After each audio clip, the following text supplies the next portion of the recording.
Silas swirled the dark red liquid in his crystal glass. The private club in the coastal town of Bridgewater, Maine, smelled of expensive cigars, wet wool, and old money. Garrick leaned across the green card table, a heavy smirk on his face as he watched the cards tumble. $1,000, Garrick said, tossing a heavy gold coin onto the felt. You marry the town spinster within 3 days, or you admit you lost the wager and hand over the keys to your harbor warehouse. Silas looked at the spinning coin. His hair was stark white, falling neatly over his forehead, and his skin was pale, almost like polished marble under the dim gas lamps. He did not need the money, but he despised losing to a man like Garrick.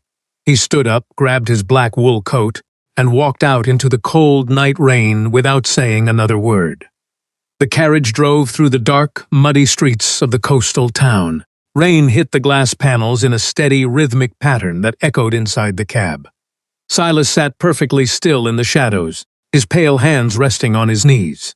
He felt a dull ache behind his left eye, a common side effect of spending too many hours pretending to be a normal human in a room filled with heavy tobacco smoke and loud voices. The carriage turned a sharp corner and came to a stop in front of a narrow, cramped brick house near the docks. The neighborhood smelled of wet river stones, burning wood coal, and the sharp tang of boiled cabbage from the nearby tenements. Silas stepped down into the cold mud, his boots sinking slightly, though the freezing temperature did not bother him.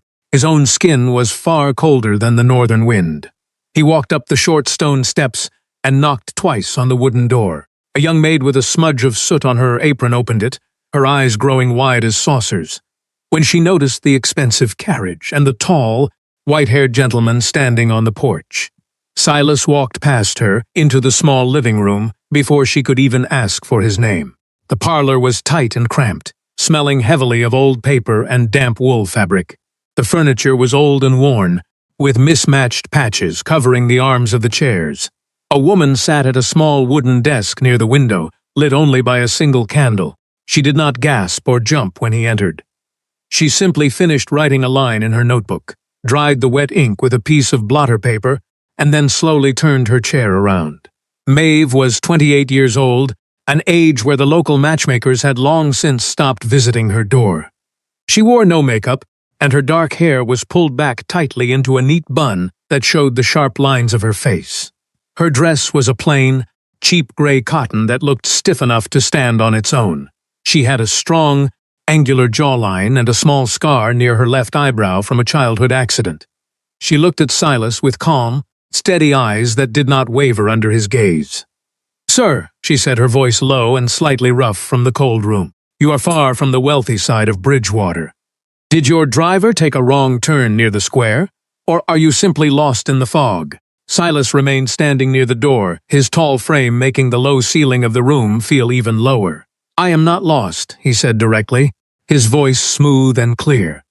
"I am here to offer you a marriage proposal." The clock on the mantelpiece ticked loudly in the sudden silence that followed his words.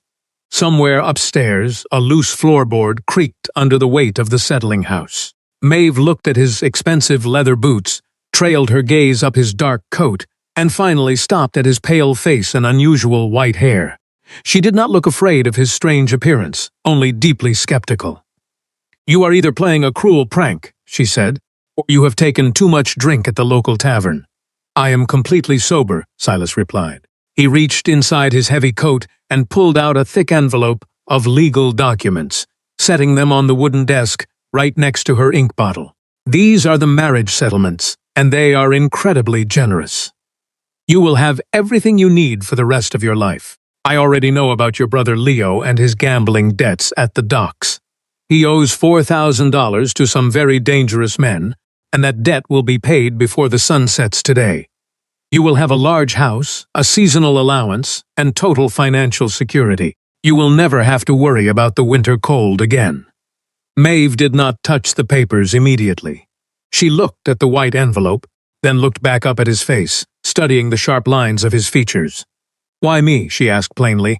Silas tightened his jaw, knowing he could tell a lie about finding her charming, but he saw the sharp intelligence in her dark eyes. She lived a hard life where everything was about survival and numbers. She did not believe in romance or sudden affection from strangers. "Does the reason matter to you?" he asked, his tone turning flat. "It matters if I have to see you across a dinner table for the next several decades," she replied, crossing her arms. "I need a wife to satisfy the expectations of the people I deal with," Silas said, choosing his words carefully. "I have no desire to marry a young girl who will cry when I stay out past midnight or force me to attend boring social gatherings. You are practical. You do not talk unnecessarily, and you understand the value of a clean ledger. You need money to save your brother from prison, and I need a companion who will leave me alone to manage my affairs. It is a fair trade between two people who need something." Maeve reached out her hand and picked up the envelope, her blunt fingernails catching the edge of the paper as she broke the wax seal. The chapel was freezing and smelled of old dust and cold stone. It sat on the edge of the town, far away from the grand churches where the wealthy families of Bridgewater held their weddings. The minister rushed through the vows, his breath turning to white mist in the cold air as he read from his small book. Maeve stood rigidly beside Silas, her hands tucked into her sleeves to keep them from shaking. She had not changed her gray cotton dress, which looked completely out of place against Silas's tailored black suit. When he reached out to slide the heavy gold band onto her finger, his touch was like ice against her skin. She blinked in surprise at the intense cold of his hand, but she did not pull away. "I pronounce you husband and wife," the minister muttered, closing his book quickly and looking toward the small stove in the corner of the room. Silas dropped her hand immediately and turned toward the exit. "My carriage is waiting outside," he said. The ride back to his estate was completely silent. The rain had turned into a thick sleet that rattled against the wooden roof like small stones. The interior of the carriage was warm, heated by a small coal warmer near their feet, but the space between them felt heavy and tight. Silas sat on the opposite seat, his long legs stretched out, and his arms crossed over his chest, as he watched her through the dim light. Maeve kept her eyes fixed on the window, watching the dark trees of the Maine woods blur past them. She did not look like a wealthy man's wife. She looked like a person preparing for a long, difficult journey. Silas felt a sudden, unexpected twist in his chest as he watched her quiet profile. He remembered Garrick's loud laughter at the club when he had accepted the challenge. "She will turn your hair even whiter with her sharp tongue," Garrick had shouted to the room. "It is a life sentence for your pride." Silas gripped his own arms tighter. He had married this woman to win a stupid game, and looking at her rigid posture, he began to wonder if he had made a terrible mistake. The carriage finally turned into a long, winding driveway lined with tall pine trees that blocked out the gray sky. At the end of the path stood a massive stone house that had been built over 100 years ago. It was a place of dark stone and tall windows, surrounded by a high iron fence. The air here felt different, colder, and more still than the town. The carriage stopped before the heavy front doors, and a tall butler dressed in a spotless black suit stepped down to open the carriage door. "Welcome back, sir," the butler said, his face completely expressionless as his eyes flicked toward Maeve's cheap dress and lack of luggage. "Thomas, this is my wife," Silas said as he stepped out onto the gravel path. "Show her to the rooms in the west wing. I will be in my study for the rest of the evening." Maeve stepped down from the carriage without waiting for Silas to help her. She looked up at the massive stone front of the house, her face showing no awe or fear. "It is very large," she noted, her voice steady. "It will take a lot of wood to keep this place warm in January." She did not wait for Silas to reply, turning instead to follow the butler through the heavy doors into the grand entrance hall. The inside of the house was a monument to wealth and silence. Polished marble floors stretched out under their feet, and large crystal chandeliers hung from the high ceilings, though none of them were lit. The air smelled faintly of beeswax, old books, and something cold that reminded Maeve of a deep cave. Thomas led her up a wide staircase and down a long corridor lined with dark portraits of pale-faced men and women. "Your rooms are here, madam," Thomas said, opening a heavy oak door. "Dinner is served at 8 o'clock in the main dining room." Maeve nodded and stepped inside, closing the door behind her to face her new life alone. When 8 o'clock arrived, walked down to the dining room. Silas was already sitting at one end of a long mahogany table that could easily seat 20 people. She took her place at the very opposite end, the distance between them feeling absurdly wide. A servant placed 2 silver bowls of hot soup before them. The only sound in the room was the occasional clink of silver against porcelain and the steady crackle of the wood fire in the hearth. Maeve ate mechanically, using her spoon with deliberate care. She did not look at the expensive silk wallpaper or the silver candle holders. She simply ate what she needed. "Is the food to your taste?" Silas called out from his end of the table, his voice sounding unusually loud in the quiet room. Maeve paused, her spoon hovering over the bowl as she looked up at him. "It is adequate," she replied calmly. Silas let out a small, sharp breath that sounded like a laugh. "Adequate? My cook was trained in Europe. You find his work merely adequate?" "It is far too salty," she said, her voice completely even. "But it is hot, and I prefer hot food during a storm." She went back to her meal, leaving Silas to stare at her in silence. She was not intimidated by his wealth or his cold house. An hour after dinner had concluded, Silas walked down the quiet corridor toward the west wing. The house was dark, as he preferred to keep the lamps unlit when he was alone, his eyes adjusting easily to the shadows. He held a glass of dark amber liquid in his hand, the alcohol burning a warm path down his throat, though it did not truly affect him. He reached the door to Maeve's room and turned the brass handle without knocking. He expected to find her sleeping or perhaps sitting by the fire in tears, regretting her sudden choice to marry a stranger for money. Instead, he stopped short in the open doorway. Maeve was standing near the fireplace, struggling with her gray dress. She had sent the maids away, preferring to manage on her own, but the lower metal hooks of her gown were stuck. Her arms were twisted at an awkward, painful angle behind her back as her fingers worked blindly against the stiff fabric. Her dark hair was down, falling past her shoulders in thick waves that caught the orange glow of the fire. Silas noticed for the first time that her hair had hints of dark copper in it. She heard the click of the door and froze, looking over her shoulder with a red flush on her pale cheeks. "The servant," Silas began, his voice slightly deeper than usual. "I am not accustomed to having people touch my clothes," she snapped, dropping her arms to her sides. "I do not like strangers picking at my back. The metal hooks are old and rusted, and they are caught in the thread." Silas stood there for a long moment, watching the tension in her shoulders. He knew he should leave the room or call a maid to assist her, but instead he closed the door and walked toward her. His boots made no sound on the thick wool rug. "Turn around," he said softly. Maeve stiffened but did not move away. "I can manage it myself if you give me a moment," she said. "Turn around, Maeve," he repeated, his voice firm. She hesitated for a second, then slowly turned her back to him, facing the large mirror above the vanity table. Silas stepped up behind her, looking at their reflection in the glass. He was tall, white-haired, and tense, while she stood rigid, her chin lifted in a look of pure defiance. Silas reached out, his large, pale hands brushing against the rough cotton of her dress. Underneath the thin fabric, he could feel the intense heat of her human skin radiating against his cold fingers. Maeve let out a sharp, quick breath as his knuckles accidentally grazed her spine. Her skin goosebumped at his icy touch, but she did not shrink away from him. Silas worked the stubborn metal hooks with careful precision. He had lived for a very long time, but he found himself handling the cheap fabric with a strange amount of care, making sure not to tear the threads or pinch her skin. The room smelled of lavender soap and wood smoke. "I know about the wager," Maeve said quietly. Her voice did not shake, but it lacked the sharp, defensive edge it had carried all day. Silas's hands stopped completely on the very last hook. A cold sensation that had nothing to do with his nature passed through his chest. He stared at the reflection of her dark eyes in the glass. "Garrick was talking about it at the apothecary shop near the docks this morning," she continued, looking straight ahead.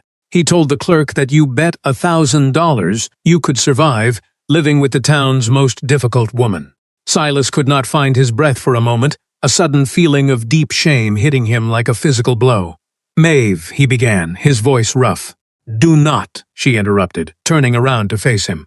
The gray dress fell loose around her shoulders, held up only by her hands gripping the front fabric. She looked up at him, her dark eyes clear and incredibly sharp. "Do not insult my intelligence with an apology. I do not care about your little game, Silas. I cared about my brother going to a cold cell, and I cared about freezing to death this winter because we could not afford coal. You bought a piece of property for your pride, she said, her voice dropping to a low whisper that filled the quiet room, and I sold myself for a warm room and a clear book of debts. We are both cold people who made a hard trade, so let us not pretend this is a sad story. Let us just get it over with. Silas looked down at her sharp jaw and her bare shoulders. The ancient, wealthy king felt something crack inside his cold chest. She was not a punishment at all. She was a clear mirror showing him his own ugliness. "Go to sleep, Maeve," he said quietly. He turned and walked out, closing the door softly behind him. The next morning arrived with a bright, cold sunlight that cut through the heavy green curtains of Silas's room. He woke with a heavy feeling in his chest, the memory of Maeve's bare shoulders and her quiet, tired words hitting him before he had even stood up. He washed his face with cold water and walked down to the breakfast room. He found her sitting in the exact same chair as the night before, wearing a plain gray day dress. She was using a silver knife to scrape the burnt edges off a piece of toast, the sound loud in the quiet room. "You did not sleep well," Silas noted, walking over to the side table to pour himself a cup of black coffee. The bitter, roasted smell filled the small space between them. "I slept perfectly fine," Maeve replied without looking up from her plate. "The mattress is filled with soft feathers, which is much better than the hard horsehair I am used to at home." Silas carried his white cup to the table and sat opposite her, watching her long fingers tear the dry toast into perfect little squares.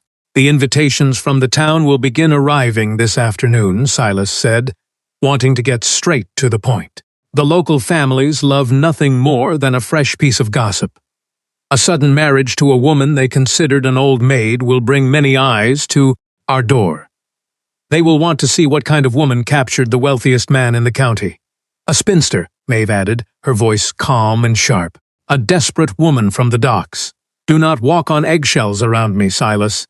I know what they say behind my back. They will expect us to make an appearance," Silas said, taking a sip of the hot coffee. "We are expected at Mrs. Fairfax's ball tonight in the town square. It is something we cannot avoid if we want the talk to stop." Maeve finally looked up from her plate, her dark eyes showing the faint gray shadows of a sleepless night. "You want to show off your winning bet to your friends," she said. "I want to stop them from whispering," Silas corrected her, his voice dropping low. "If we hide in this house, they will say I am ashamed of you. If we go together and show them a united front, the gossip will die from lack of interest within 2 weeks," Silas explained. Maeve studied his pale face for a long moment, looking for any sign of a trick or a lie. When she found none, she gave a single firm nod of her head. "Send a dressmaker to my room this morning," she said. "If I am to be marched out for the town to inspect, I refuse to do it in old gray cotton." Silas felt a strange sense of relief as he agreed. By 8 o'clock that evening, the black carriage pulled up to the large Fairfax estate in the center of town. The night air was freezing, biting at Silas's pale cheeks as he stepped out onto the cobblestones. He turned and offered his hand to his wife. Maeve stepped out into the light of the carriage lamps, and Silas felt his breath catch in his throat, a completely involuntary reaction that surprised him. She was not wearing the bright pinks or soft laces that the young girls in town always wore to these events. She had ordered the dressmaker to create a simple gown of deep purple velvet. It had no ruffles, no bows, and no extra decorations. The neckline cut straight across her collarbones, showing the sharp, strong lines of her jaw and shoulders. Her dark hair was coiled high on her head, held in place by a single silver pin. She looked severe, and she looked entirely dangerous. She placed her hand in his, and Silas noticed that her skin was warm this time, a sharp contrast to his own icy grip. The grand ballroom smelled of hot candle wax, expensive perfume, and the damp wool of coats left near the entrance. The noise inside was a loud roar of violins and hundreds of people talking at once. As Silas and Maeve stepped through the large double doors, the loud noise suddenly dropped. The room fractured into dozens of sharp whispers. Heads turned toward them, and several older women raised their fans to hide their moving mouths. Silas felt his familiar cold pride take over. He straightened his back and pulled Maeve's hand closer against his arm. "Keep your head up," Silas murmured, staring straight ahead at the crowd of staring faces. My head is perfectly fine, Maeve whispered back, her voice as dry as old paper. Worry about your own shoulders, sir. They walked slowly around the edge of the room, the crowd parting before them like water.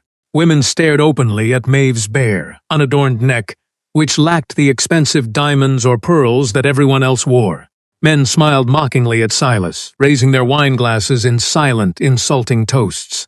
Silas's jaw ached from how hard he was clenching his teeth. Well, look who has returned to us, a loud, thick voice called out from the center of the floor. Garrick stood directly in their path, blocking the way to the card room. He wore a bright yellow vest that looked too tight for his round stomach, and his eyes were watery and red from wine. He looked at Maeve with clear contempt in his eyes. Garrick, Silas said, his voice dropping into a dangerously low growl that vibrated deep in his chest. Step out of our way. There is no need for anger, my friend, Garrick said with a wet laugh. I only came to offer my best wishes on your sudden luck. Though I must say, I expected you to look a bit more tired. Taming an old maid from the docks must be very difficult work for a gentleman.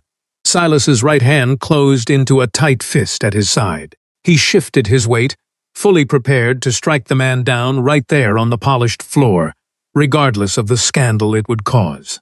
Before Silas could move, Maeve took a step forward, moving in front of him. She did not shrink back or hide behind her husband's tall frame. She looked Garrick slowly up and down, her gaze staying for a long moment on the tight buttons of his yellow vest. Mr. Garrick, she said, her rough voice carrying clearly over the sound of the violins. I remember you now. My brother Leo mentioned your name quite often when he spoke of the docks. You are the gentleman who lost his entire fishing boat to a man who could barely see during a card game last winter. Are you not? Maeve asked, her voice filled with polite curiosity. A sharp, collective gasp went through the crowd of people standing near them. Garrick's face turned a bright, angry red as he sputtered. That is a lie, a foolish rumor, he shouted.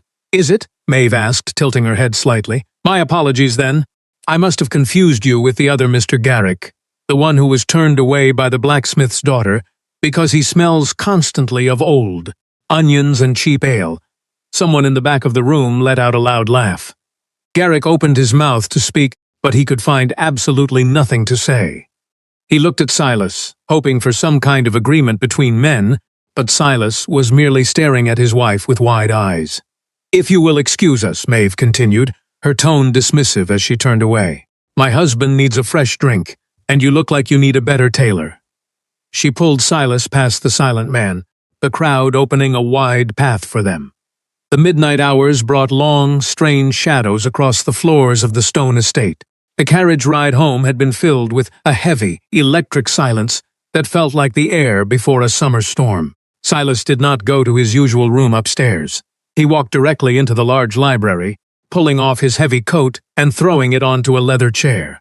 The room smelled of old leather books, wood smoke, and polished wood. The fire in the large stone hearth had burned down to a few orange coals, but he did not call for Thomas to fix it. He walked to the corner cabinet, grabbed a bottle of strong rye liquid, and poured himself a full glass. He drank it down in one large swallow, letting the sharp burn clear away the lingering smell of the ballroom perfume and Garrick's sour breath. He had expected this woman to be a heavy weight around his neck, a quiet, angry ghost living in the corners of his home. He had not expected a person who could defeat the town's loudest bully with 3 short sentences and a cold look. A floorboard creaked near the door. Silas turned around to see Maeve standing there. She had already taken off the purple velvet dress and was back in her plain white nightgown with an old wool shawl wrapped tightly around her shoulders. Her dark copper-streaked hair hung down her back in a long, tangled mass. She looked smaller without the heavy velvet dress, but her jaw was still set in that same stubborn line. I cannot sleep, she said simply, her voice low. Neither can I, Silas replied, leaning back against his large mahogany desk. He moved the liquid in his glass, listening to the small sound it made. You made a very dangerous enemy tonight in town. Garrick is a fool, she said flatly, walking into the room toward the small heat of the fire. Fools are only dangerous if you treat them like they are clever. I refuse to do that. You defended my name out there, Silas pointed, watching her. I defended myself, she shot back, looking over her shoulder at him. The orange firelight caught the small crooked bend in her nose. "Do not get ahead of yourself, Silas. They were laughing at my family just as much as they were laughing at your wager. I am not going to be the joke for a town full of people who have nothing better to do with their days." Silas set his glass down on the wood with a sharp sound that echoed in the quiet room. "Why did you come down here tonight, Maeve?" She turned around to face him fully, pulling the wool shawl tighter around her thin frame until her knuckles turned white. "Because we have a signed contract," she said, her voice dropping all emotion, though her breath was coming faster now. "The papers are signed, and my brother's debts are paid. I saw the bank receipt this morning, but those papers mean nothing if this marriage is broken. An uncompleted marriage can be wiped away by a judge, and if Garrick looks for proof that we do not live as husband and wife, he will find it." Silas felt a sharp twist in his stomach as he listened to her cold, logical words. "You came down here to finish a business deal," he said, his voice flat. "I came down here to make sure I have a future," she replied, stepping away from the fireplace. Her calm face was finally beginning to break, showing the scared, tired woman underneath the hard exterior. "You will wake up one morning, Silas, and you will be tired of my sharp tongue. You will realize you are tied to a woman you never truly wanted. You will want a beautiful wife who smiles at your friends and does not cause trouble. And you will find a way to send me away," Maeve said, her voice starting to shake. "I cannot go back to that small house near the docks, Silas. I cannot go back to having no wood for the fire and no food in the cupboard." She was trembling now, not from the cold of the library, but from a deep, old fear that had lived in her bones for years. Silas crossed the room in 3 long steps, his movements too fast for a human eye to follow. He reached out and grabbed her by her shoulders, his cold hands gripping the rough wool of her shawl. "Stop talking," he commanded, his voice rough and uneven. Maeve flinched slightly, turning her face to the side as if she expected him to be angry or cruel. Silas did not yell at her. Instead, he leaned down and pressed his forehead against hers, his white hair falling around her face. He felt her let out a quick gasp of air against his mouth. She smelled of simple lavender soap and the cold night wind. "I am a selfish, arrogant man," Silas whispered, his breath warm against her skin despite his cold nature. "I used you to win a stupid game at a club, but I am never going to send you away from this house." "You do not want me," she whispered back, looking down at the floor between them. "You could not even stay in the room with me last night." The deep hurt in her voice cut through his old defenses. He slid his hands down her arms, letting the heavy wool shawl fall to the floor with a soft sound. He moved his hands to her face, his long fingers tracing the sharp lines of her jawline, forcing her to look up into his eyes. "I did not touch you last night because I was deeply ashamed of myself," Silas said, the truth feeling heavy in his mouth. "I looked at you and realized I had no right to bring you here like a prize. I did not touch you because you looked at me like I was a monster," Silas added, "and you were completely right about me." Maeve stared up into his pale face, her dark eyes wide as she searched his features for any sign of a joke or a trap. She found nothing but raw honesty in his expression. She let out a long, shaky breath that roughed his white hair. "You are not a monster," she said softly. "You are just a man with far too money and very little sense." A small, surprised laugh came out of Silas's throat at her words. "There is the woman I married," he murmured. "I am being entirely serious, Silas," she said, though the tension was finally leaving her shoulders. "So am I," he replied. He did not give her a chance to move away this time. He leaned down and pressed his mouth against hers. It was not a gentle or practiced kiss. It was a sudden collision of heat and hunger that took them both by surprise. He tasted the faint salt of a tear she had refused to drop. He pulled her body close against his chest, feeling the fast, wild beating of her human heart against his own still ribs. For 1 second, Maeve stood completely still, frozen in shock at the intensity of his movement. Then, with a low sound in her throat, her hands came up. She did not push him away. Instead, she grabbed the fabric of his white shirt, pulling him closer against her, as she kissed him back with a fierce, starving energy of her own. All the years of being alone, all the cold winters, and all the anger she had held inside, seemed to come out in the pressure of her mouth against his. Silas backed her up against the large mahogany desk, several old books sliding off the edge and hitting the floor with heavy thuds that they did not even hear. He tangled his fingers in her thick dark hair, pulling the pins out until it fell completely free around them.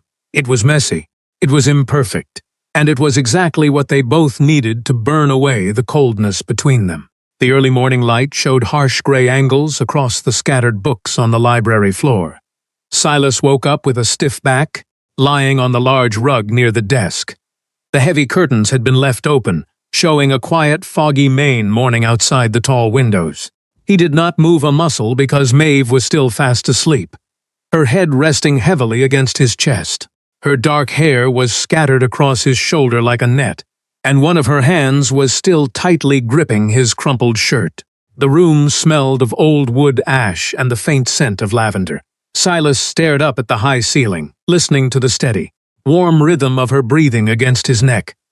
The cold armor he had worn for decades felt completely useless now. He had expected a wife to be a heavy chain around his feet, but instead, he had found someone who could break open the locked door of his life. He shifted his weight carefully so as not to wake her.